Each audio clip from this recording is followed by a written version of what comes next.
aduna ko'y pangutana. Unta, palihog lagsaka sa kamot ha. Kinsa diri ang wala pa kabalo. Kinsa diri ang wala pa kabalo nga natanggal na ang curfew sa Davao. 1, 2, 3, 4, 5, 6. Daghan pa di ay. Murag 30% wala kabalo. Naga-expect manggug ko nga walay mo saka og kamot. Kay kagahapon lang, nag-ingon akong nag-forward og message akong pag-umangkon. No? Pagkadawat niya sa balita, iya rin gi-forward sa ako. Sunod, pipila na po na ko nga mga higala nga taga Davao, nag-forward dayon og maong message. Maunang nagtuo ko nga kamupod nakaabot na sa inyo ha. Murag kaganinang alas 12 sa kadlawon, gilift na ang curfew sa Davao. Abi na kog makabalo tatanan. Gusto na ko himuon nga i-relate ang maong balita, no? Ilabi na sa kining curfew. Usa ka gamay nga balita pero paspas ang pagkalat. Usa ka gamay nga balita para sa ato murag maayo siya kay medyo madaghan na ato ang mabuhat.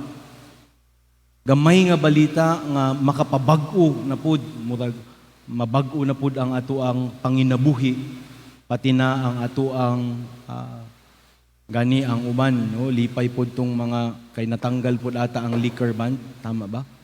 So, good news para sa uban. Simple lang kaayo ang balita pero paspas nato gipakalat. Dali lang kay nato gipakalat. Maunang gusto na ko itandi sa ato ang ebanghelyo karon nga gusto ipasabot sa atong Ginoong Hesukristo nga ang gingharian sa Dios usa ka gamay nga butang pero kini hinay-hinay nga magdako, hinay-hinay nga magpalambo sa ato. Usa ka gamay nga balita, maayong balita sa Ginoo nga hinaot maglambo sa atong kinabuhi. Gani mamunga unta kini sa atong kinabuhi. Apan ang pangutana kanato karon sa atong pamalandong, giunsa man ako pagpatubo sa maayong balita sa Ginoo? Giunsa nako pagpatubo ang mga bunga nga natanom sa akong kasing-kasing nganha sa akong kinabuhi?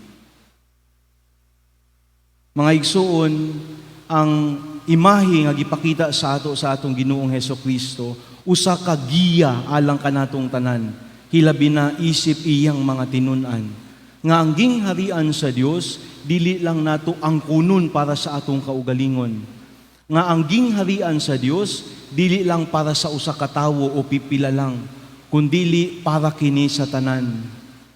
Gani nindot ang imahe sa unang imahe nga iyahang gipakita sa ato. Gamay nga liso sa mustasa, pagmudako na ang mga langgam maghimo og nest. Mauman pud unta ang epekto sa atoa, hilabi na sa mga maayong balita sa Ginoo sa atong kinabuhi. Nga unta makapahulay kita. We can rest in the words of God. We can rest ourselves knowing, especially of our faith, sa atong pagtuo sa Ginoo. Maupod unta ni ang epekto sa atoa. Apan ang imbitasyon kanato, mauba ang bunga nga atong daladala, hilabi na nga sa atong pamilya. Nagtubo ba? Naglambo ba ang gingharian sa Ginoo sulod sa atong relasyon? O nindot siguro pamalandungan mga igsuon, unsa man ang liso sa mustasa nga imong gitanom sa imong kasing-kasing aron magtubo nganha sa imuhang kinabuhi, aron magpalambo sa imuhang Kristohanong kinabuhi.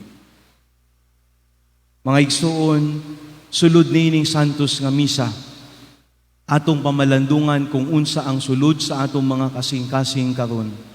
Unsa ang gasa sa Ginoo nga kanunay natong ginadala aron mutubo pa kini sa atong kinabuhi.